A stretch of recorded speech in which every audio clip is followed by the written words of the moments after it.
আজকের বিশ্ব অর্থনীতিতে অনিশ্চয়তা একটি স্থায়ী প্রেক্ষাপট, এ নিউ নরমাল।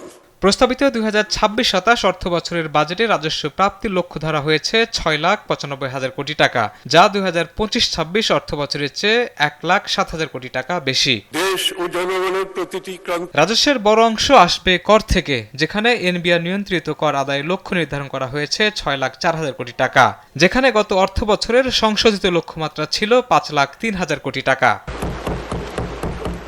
এনবিআর বহির্ভূত কর আদায়ের লক্ষ্য গত অর্থ বছরের চেয়ে ৫,০০০ কোটি টাকা বাড়িয়ে ২৫,০০০ কোটি টাকা নির্ধারণ করা হয়েছে।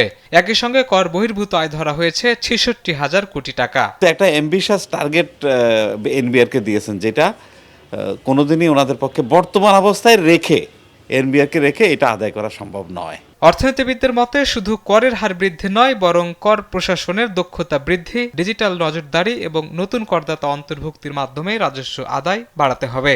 আমরাও প্রত্যাশা করি, কিন্তু অতীত আমাদেরকে কোনো সময় যা বলছে সেটা হচ্ছে যে আমাদের ঘাটতির পরিমাণ বাড়তেছে এবং সেটা বাড়তির দিকেই রয়েছে। অন্যদিকে বিদেশি অনুদানের ওপর নির্ভরতা আরও কমেছে। নতুন বাজেটে অনুদান ধরা হয়েছে মাত্র ৬,৯৫০ কোটি টাকা, যা মোট রাজস্ব আয়ের খুবই সামান্য অংশ।